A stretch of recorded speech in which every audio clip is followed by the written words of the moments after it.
ridículo en vivo y se fue domada. El discurso de Spert es de una violencia feroz. No digo que esto exima al que fue a tirarle bosta en la puerta de la casa, pero el discurso de Spert es muy violento. Yo, como le dije, yo no relativizo las amenazas, las investigo. Y detrás de arrojar materia fecal, primero, ¿cuál es el mensaje de todos estos tipos de acciones terroristas? Es silenciar. Pero es terrorismo, tanto como terrorismo, tirar, ¿no es una figura un poco más grande la del terrorismo que tirar bosta? No, bueno, vamos a conversar con la jueza Sandra Arroyo Salgado, ella es jueza federal a cargo del Juzgado Criminal de San Isidro, que es el que tiene, entre otras causas, tiene a su cargo la causa por el ataque a la casa de Spert, en la que dispuso la detención de Alesia Baigar y Eva Mieri, dos integrantes, una del municipio es concejala en Quilmes y la otra integra el funcionaria de Kicillof. ¿Qué tal, doctora? ¿Cómo le va? Buen día. ¿Qué tal? Buen día, ¿cómo están? Bien. A ver, ¿cuál es la carátula de esa causa? Porque se discutió mucho, según la defensa de las acusadas, era una contravención. Bueno, el día viernes que se venció el término para resolver la situación procesal de las personas que fueron imputadas, yo dicté el auto de procesamiento respecto de ambas y una tercera persona en base a un concurso de delitos. Los delitos básicamente son el delito contra el orden público, que está previsto en el artículo 213 bis del Código Penal, que tiene un monto de pena en expectativa de 3 a 8 años de prisión, el delito de amenazas agravadas por el anonimato, que tiene una pena de 3 a 6 años, el delito de incitación a la persecución u odio contra una persona a causa de sus ideas políticas. Después también en el caso de Eva Mieri, el delito de malversación de caudales, porque para cometer este hecho se valió de un bien que estaba afectado a la administración de un organismo público y le dio un uso distinto de aquel para el cual estaba previsto. Y el delito también de alteración o supresión de la numeración de un bien registrable por ley, que está contemplado como delito en el artículo 289 del Código Penal y tiene una pena prevista de 6 meses a 3 años de prisión. Esto es un concurso de delitos, algunos de ellos consideré que concurren en forma ideal y en otra real. A ver, acá básicamente de la prueba reunida, lo que se demostró, en mi opinión, ¿no? Esto va a ser sin duda revisado por los jueces superiores de la Cámara, es que nos encontramos frente a una organización transitoria que, sin llegar a ser una asociación ilícita, actuó de un modo que demuestra que tiene por objeto imponer sus ideas o combatir las ajenas por la fuerza o el temor, que es el artículo 213 del Código Penal. Después, incurrieron en amenazas con el propósito de imponerle a la víctima tolerar algo contra su voluntad, y de otra parte también lo que consideré es que con la colocación en su domicilio particular de ese pasacalle, marcando la vivienda con esa inscripción: acá vive la mierda de Spert, es un modo de alentar o incitar a la persecución o al odio de esta persona a causa de sus ideas políticas. Este delito está previsto en la ley discriminatoria, la ley 23.592. Yo te quiero aclarar que en este caso yo actué como actúo en todos los casos que me tocó investigar por hechos de amenazas, porque yo a las amenazas no las relativizo, las investigo. Tengo claro que hoy, de acuerdo a nuestra legislación, las amenazas es un delito. No hay que esperar que se concreten para investigarlas. Ahora, entonces, estamos hablando con la jueza Arroyo Salgado, que nos está contando cómo actuó y qué entendió del caso en el cual un grupo de militantes y de Quilmes y de la provincia de Buenos Aires fueron con el rostro tapado en una camioneta que aparentemente era del municipio de Quilmes, por lo que nos refiere, y tiraron boste y dejaron un pasacalle en la puerta de la casa de Spert, ¿no? Y además arrojaron 51 panfletos con la inscripción: Spert, sos una mierda, con Cristina no se jode. Ahora, doctor, varias preguntas me despierta esto. Una es el tema de las amenazas. Yo entiendo que usted actúa en las que le tocan a usted, ¿no? Pero cuando vino hace poco el gordo Dan, tuitea Daniel Parissini, después de lo que fue una votación en el Congreso que no le gustó, pidiendo que se bombardee el Congreso Nacional y que saquen tanques a la calle. Y uno se pregunta, digo, ¿ese tipo de amenazas configurarían alguno de estos tipos penales también? Sí, obviamente. Sí. A ver, a mí, yo soy juez federal con competencia territorial en los municipios de Vicente López, San Isidro, San Fernando y Tigre. Cuando yo estoy de turno y me toca intervenir, yo aplico la ley. Yo resuelvo los hechos que a mí me tocan investigar con la ley. Ajá. Y con las constancias y pruebas del expediente. Yo he tenido investigaciones de amenazas contra Esteban Bullrich y contra Eugenio Bursaco y su familia, y actué del mismo modo. Realicé allanamientos, detenciones, secuestré los celulares, detuve a las personas. Uno de ellos lo procesé con prisión preventiva y fue también a una cárcel que muchos dicen cárcel de máxima seguridad. Yo, la verdad es que en nuestro país no, lamentablemente no hay cárceles de máxima seguridad o de menor seguridad para delincuentes más peligrosos que otros. A ver, esto es parte de un imaginario.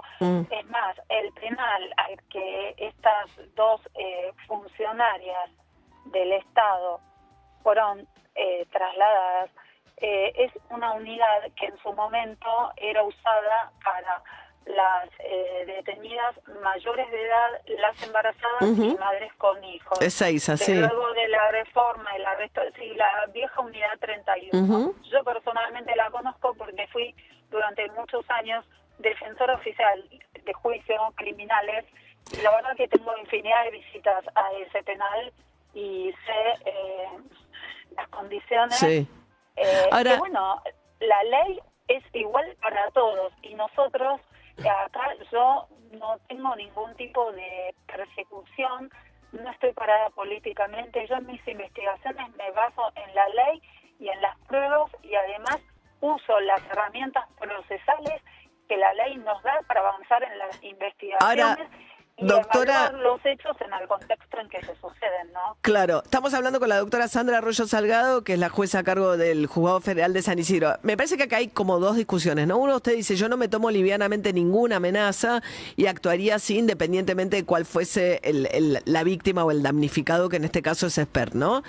Por otra parte, la otra discusión es, más allá de la cantidad de delitos que usted dice que ellos dicen es una contravención como mucho, usted dice, no, acá hay una cantidad de delitos graves que se ponen en juego, y usted dispone la prisión preventiva. Y ahí arranca otra discusión en la que la Cámara de San Martín no le da la razón, porque aún atribuyéndole todos estos delitos, uno tendría que decir, para que le sea prisión preventiva y privar a alguien de la libertad mientras se la investiga, tiene que haber o riesgo de fuga o posibilidad de interferencia en la investigación. Lo que le dijo la Cámara, y por eso fueron liberadas, entiendo, es que esas situaciones no se daban. Mira, en principio le hago una corrección. Yo Sí. no dispuse la prisión preventiva. Yo primero dispuse la detención. Hubo otras personas que fueron detenidas y en los plazos legales fueron liberadas porque demostraron y nosotros probamos que su ajenidad a los hechos. En otro caso, fueron excarcelados en los tiempos, y si bien dicté la falta de mérito, consideré que no había elementos suficientes todavía para procesar. No sabremos si se reunirán porque falta peritar los celulares. Sí. Lo que yo dispuse en un primer momento Es la detención. fue la detención para asegurar también la prueba y el avance en la investigación. Nosotros, como juzgado de instrucción, tenemos el deber de agotar todas las medidas de prueba para la averiguación de la verdad material.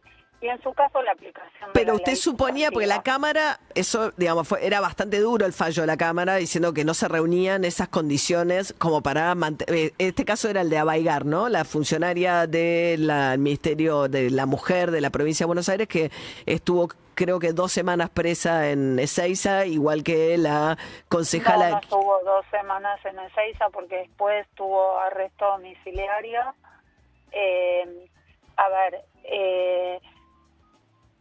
existe la facultad del juez de liberar orden de detención para asegurar la comparecencia, el sometimiento del imputado al proceso. Cuando uno entiende que hay riesgo de fuga o de entorpecimiento, son criterios interpretativos.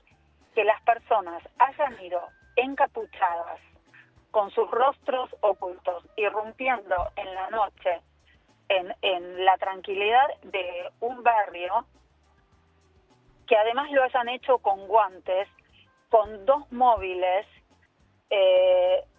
eso, y además tapando los dominios, las patentes de los autos, primero demuestra la plena conciencia de la ilicitud, porque si yo no voy a cometer un delito, no hace falta que vaya encapuchado. De otra parte, no nos olvidemos también la historia que tiene San Isidro con la cantidad de secuestros extorsivos que hubo en su momento. También estamos en un momento donde el delito violento en San Isidro se ha incrementado, con lo cual el vecino sufre este tipo de alarmas.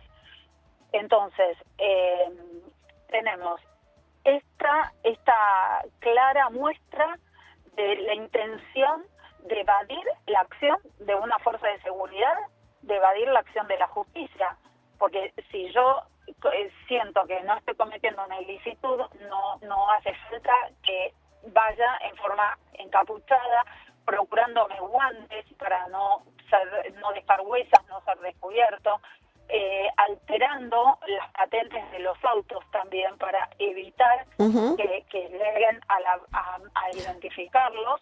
Y después también hubo maniobras de entorpecimiento, que bueno, la Cámara entendió que no estaba, pero del mismo modo que lo entendió cuando liberaron a un narcotraficante que me hizo amenazas a mí, siendo juez federal que investigó el narcotráfico, que he avanzado en causas de narcotráfico muy importantes, donde he detenido a una veintena de policías bonaerenses, que avanzado contra un fiscal provincial y sus secretarios, fiscal que luego fue destituido.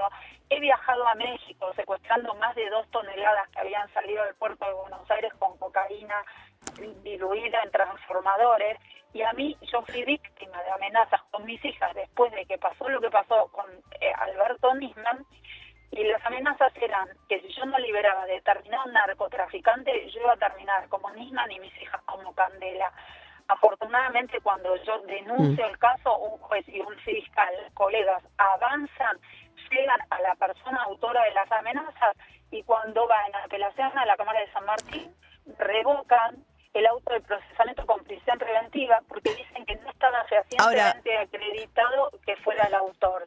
Luego, esta persona, ¿sabe cómo termina? Condenada porque después fue detenido con un cargamento de cocaína que salía a Dubái. Entonces, estamos hablando, con la doctora Sandra Arroyo Salgado, refiriendo la causa. Originalmente iniciamos la charla con el tema de lo de Expert y las decisiones que tomó a lo largo de esa causa. Doctora, usted lo trae a colación, porque además, bueno, es la madre, las hijas del fiscal Nisman, con la idea de que, y usted cuando arrancábamos la conversación decía, yo actué acorde a derecho y lo haría en cualquier otro caso también, con la idea del kirchnerismo, digamos, dada la historia del kirchnerismo con Nisman y con la causa de Nisman y de la muerte de Nisman, la idea de que usted pudiera haber actuado de alguna manera diferente dado a esta situación. Mire, entiendo que es lo que usted entiende Mire, lo dijo recientemente el doctor Maqueda. En general, hay ciertas personas que hablan de persecución política. frente a hechos delictivos, frente a procesos judiciales donde están dados todos los derechos y las garantías y las instancias de revisión. Hablan de persecución política. Lo importante es que realicen una defensa con fundamentos jurídicos. Ahora, doctora, acá se trató de banalizar el hecho, pero arrojar materia fecal en el domicilio particular de un legislador, les guste o no el estilo. No estoy de acuerdo con ninguno de los discursos del odio. Creo que esa es la semilla para entrar en una escalada de violencia. Problemas del sector yo coincido, doctora, y la verdad, y de hecho lo he discutido con ellos mismos, me parece que no se puede minimizar el hecho, no sé si concurren todos estos delitos, pero lo que sí me parece que usted trae, que sí para mí es relevante también, es del discurso de Espert, es de una violencia feroz. No digo que esto exima al que fue a tirarle bosta en la puerta de la casa, pero el discurso de Espert es muy violento. Mire, yo investigo los hechos que a mí me corresponde investigar. Que otros colegas no lo hagan, yo, como le dije, yo no relativizo las amenazas, las investigo. Y detrás de arrojar materia fecal, primero, ¿cuál es el mensaje de todos estos tipos de acciones terroristas? Es silenciar. Pero es terrorismo, tanto como terrorismo, tirar, ¿no es una figura un poco más grande la del terrorismo que tirar bosta? No lo estoy minimizando, quiero ser bastante clara en esto. No me parece bien, me parece mal, o sea, tiene que ser muy claro esto. Ahora, ¿es un acto terrorista tirar bolsa de bosta en la puerta de una casa? Y mire, ¿cuál es la finalidad? Marcar el domicilio de un legislador de un modo escenográfico, que impacte en la gente, que condicione a futuro la labor de ese legislador, les guste o no el estilo o sus opiniones políticas. Bueno, pero es más que el estilo. Y accedió, entonces, no descontextualicemos, y esto yo lo analizo en el auto de procesamiento, el contexto en el que este suceso tuvo lugar, que hubo una cantidad de sucesos con expresiones amenazantes a los ministros de la Corte, a los jueces del Tribunal Oral Federal que debían intervenir decidiendo sobre prisión domiciliaria o no de la expresidenta. Bueno, uno podría decir lo mismo de la jueza Andrada en la Ciudad de Buenos Aires por parte del Gobierno Nacional, cuando tomó una decisión y fue brutalmente señalada. De hecho, es una causa que ahora tomó Naciones Unidas. Mire, yo, como le digo, yo investigo los hechos bien, que le tocan a su juzgado. Mi competencia territorial me corresponde, y la tranquilidad que tengo es que yo lo hago bajo el mandato legal, aplicando las normas que son normas vigentes, no están derogadas estos delitos. Sandra Arroyo Salgado. En la norma y en las pruebas. Sandra Arroyo Salgado. Sí, perdón, no. Le quería transmitir lo siguiente. Diga. Se ha tratado de banalizar esto de arrojar materia fecal y en realidad esto es, la historia de la humanidad demuestra que no es algo novedoso. Lo ha hecho, y sin que yo pretenda comparar con el nazismo, pero esto ha ocurrido con los camisas pardas, que fueron los predecesores de la SS, como una táctica de humillación y degradación que termina deshumanizando a la víctima. La repetición de todos estos actos nos hacen luego normalizar este tipo de conductas, y los autores se sienten cada vez más habilitados a cometer actos de mayor, de cada vez más gravedad. Sí, la deshumanización del otro, sí, bueno, acá hablamos bastante de eso. Todo esto desencadena una escalada de violencia, pero le aclaro, yo no estoy de acuerdo con ningún ni discurso del odio ni acto terrorista que pretenda silenciar a periodistas, a jueces, a fiscales, condicionar la acción de legisladores. Todos repudio este tipo de actos, y en los que a mí me toca investigar, aplico la ley. Sandra Arroyo Salgado, ha sido muy amable, ¿eh? No, por favor, buen día. Buen gracias. día. Era la Hasta jueza luego. federal a cargo del Juzgado Criminal y Correccional de San Isidro, que le tocó intervenir en la causa por los... Me olvidé preguntarle, en realidad lo que pasa es que se me fue cómo era que habían identificado, porque fueron encapuchados Sí. efectivamente a tirar bosta en la puerta de la casa de Spert, está la concejala Mieri y la funcionaria del Ministerio de la Mujer, que habían sido detenidas en esta causa, luego liberadas por decisión de la Cámara Federal de San Martín. 8:39 de la mañana.